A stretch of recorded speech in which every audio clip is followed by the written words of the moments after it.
తెలివిగల పిల్ల.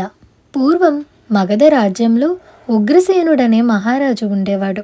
అతను ప్రజలను ఎంతో శ్రద్ధతో కాపాడుకుంటూ అందరి చేత మంచివాడని అనిపించుకున్నాడు.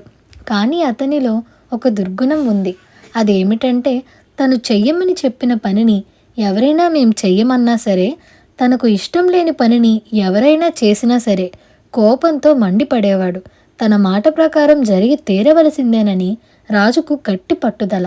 కానీ రాజు చెబుతుండే పనులలో ఏదో ఒకటైనా ప్రతిరోజు ఎవరో ఒకరు మా వల్ల కాదనటం, వాళ్ళ మీద ఆయన మండిపడటం జరుగుతూ ఉండేది.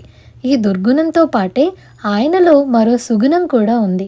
ఎంత కోపం వచ్చినా కొంతసేపటికి మళ్ళీ ఇలా ఎందుకు కోపం తెచ్చుకున్నానా అని పశ్చాత్తాపపడేవాడు.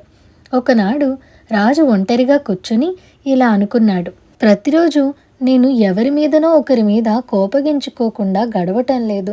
ఇదేమీ బాగాలేదు. నేను చెప్పే ప్రతి పని చెయ్యను అనకుండా, నాకు ఇష్టం లేని పనులు చేయకుండా ఉండే పిల్ల ఎవరైనా ఉంటే బావుణ్ణు, నా రాణిగా చేసుకుందును అని అనుకున్నాడు. కానీ ఆయనకు అలాంటి పిల్ల దొరకనూ లేదు, ఆయన పెళ్లి చేసుకోనూ లేదు. ఇలా ఉండగా ఒక రోజున రాజుగారు అడవికి వెళ్ళారు. వేటాడుతూ వేటాడుతూ చాలా దూరం వచ్చేసి అడవిలో దారి తప్పి తిరగసాగాడు. గొంతు ఎండిపోతున్నది. ఎక్కడా నీరు కనిపించలేదు. ఇంతలో దూరాన ఒక పూరి గుడిసె కనిపించింది. ఆయనకు ప్రాణం లేచి వచ్చింది. గుడిసె దగ్గరకు పోయి గుర్రం దిగి ఎవరమ్మా ఇంట్లో అని కేక వేశాడు. ఆ కేక విని ఒక యువతి బయటకు వచ్చింది. చాలా దాహంగా ఉంది, కాసిని మంచినీళ్ళు ఇస్తావా అని అడిగాడు రాజు. అలాగేనంటూ ఆ పిల్ల లోపలికి వెళ్ళి మరికొంతసేపట్లో ఒక చెంబు నిండా పాలు, మరో గ్లాసులో మంచినీళ్ళు, కాసిని పళ్ళు తెచ్చి ఇచ్చింది. వాటిని తిన్నాక రాజు ప్రాణం స్థిమితపడింది. అప్పుడు రాజు ఆ పిల్ల వంక తేరిపారా చూశాడు. బీదవాళ్ళవటం చేత నగలు నాణ్యాలైతే లేవు, కానీ ఆ పిల్ల ముఖం కలకలలాడుతూ ఎంతో అందంగా ఉంది. కళ్ళలో అమాయకత్వం తొణికిసలాడుతుంది. ఆ పిల్ల వంక చూస్తూ రాజు తన చేతిలో ఉన్న పాల చెంబు చూపించి, దగ్గరలో ఉన్న ఏదైనా సరస్సులోని నీటి మొత్తాన్ని నువ్వు ఈ చెంబుతో తోడి పారబోసావంటే నిన్ను నా రాణిగా చేసుకుంటాను, నేను ఈ దేశపు రాజును అని అన్నాడు.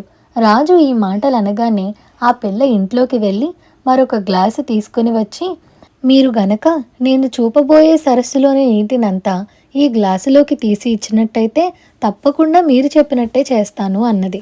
ఆ సమాధానం విని రాజు ఒక్కసారిగా ఆశ్చర్యపోయాడు. కానీ ఎంతో సంతోషం కూడా కలిగింది. బేష్, నీలాంటి పిల్ల కోసమే నేను వెతుకుతున్నాను అని చెప్పి రాజు ఆ పిల్లను పెళ్లి చేసుకోవడానికి నిశ్చయించుకున్నాడు. ఆ పిల్ల తండ్రితో తన ఉద్దేశం చెప్పాడు. మా బోటి బీదవాళ్ళకి అంతకంటే కావాల్సిందేముంది బాబు అన్నాడు ఆ పిల్ల తండ్రి. ఇకనేం రాజు ఆ పిల్లతో సహా మళ్ళీ గుర్రం మీద తన మహలుకు చేరుకున్నాడు. ఒక మంచి ముహూర్తాన వారిద్దరికీ పెళ్లి జరిగింది.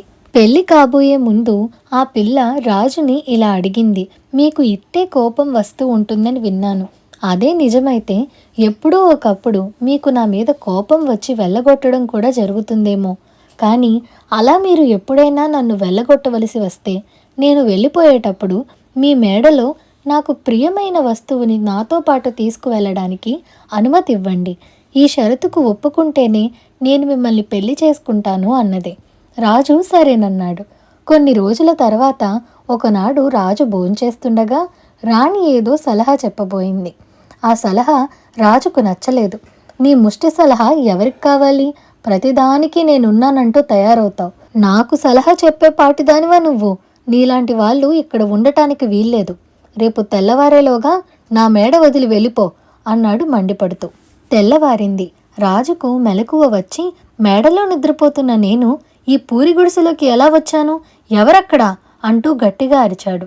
ఇంతలో రాణి అక్కడికి వచ్చి, ఏమిటి అలా కంగారుగా చూస్తున్నారు అని అడిగింది.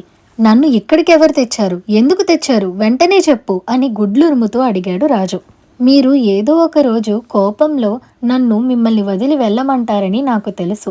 అందుచేత మీరు రాత్రి నిద్రపోయే ముందు తాగే పాలలో మత్తుమందు కలిపి ఇచ్చాను. అవి తాగిన వెంటనే మీరు మెలకువ లేకుండా నిద్రపోయారు. సేవకుల సహాయంతో మిమ్మల్ని ఈ పూరి గుడిసె చేర్చాను అని అన్నది. కానీ ఎందుకు అని కోపంగా అడిగాడు మహారాజు. ఉండండి, కొంచెం శాంతపడండి. మిమ్మల్ని ఇక్కడికి తీసుకువచ్చింది ఎందుకంటే మేడ నుంచి మీరు నన్ను వెళ్ళగొట్టేలాగైతే నాకు ప్రియమైన వస్తువుని నాతో తీసుకురావచ్చని మీరు మాటిచ్చారు, గుర్తుందా అని అడిగింది రాణి. అవును అన్నాడు రాజు. మరి ఇకనేం, మీకంటే ప్రియమైన వస్తువు నాకేముంది, అందుచేతనే మిమ్మల్ని నాతో కూడా తెచ్చుకున్నాను అని రాణి తొనకకుండా బదులు చెప్పేసరికి రాజు ఆశ్చర్యపోయాడు. అమ్మ దొంగ, ఎంత పని చేశావు, ఇందుకేనా పెళ్లి చేసుకునే ముందు నా చేత ఇలా ఒప్పందం చేయించుకున్నావు? నీ మీద అనవసరంగా కోపం తెచ్చుకొని నిన్ను చాలా కష్టపెట్టాను, అవన్నీ మర్చిపోయి మళ్ళీ హాయిగా ఉందాం. నీలాంటి రాణి కంటే నాకు కావలసిందేముంది అని చెప్పి రాజు మళ్ళీ రాణితో తిరిగి తన రాజ్యానికి చేరుకున్నాడు. ఆనాటి నుంచి రాజు రాణి చాలా అన్యోన్యంగా ఉంటూ రాజ్యం చేశారు. ఇదండి ఇవాల్టి కథ. ఈ కథ మీకు ఎలా అనిపించిందో మాకు కామెంట్ సెక్షన్లో చెప్పండి. అలాగే మీకు ఈ వీడియో నచ్చినట్లయితే like, share, subscribe to Priya stories Telugu. Thank you for watching.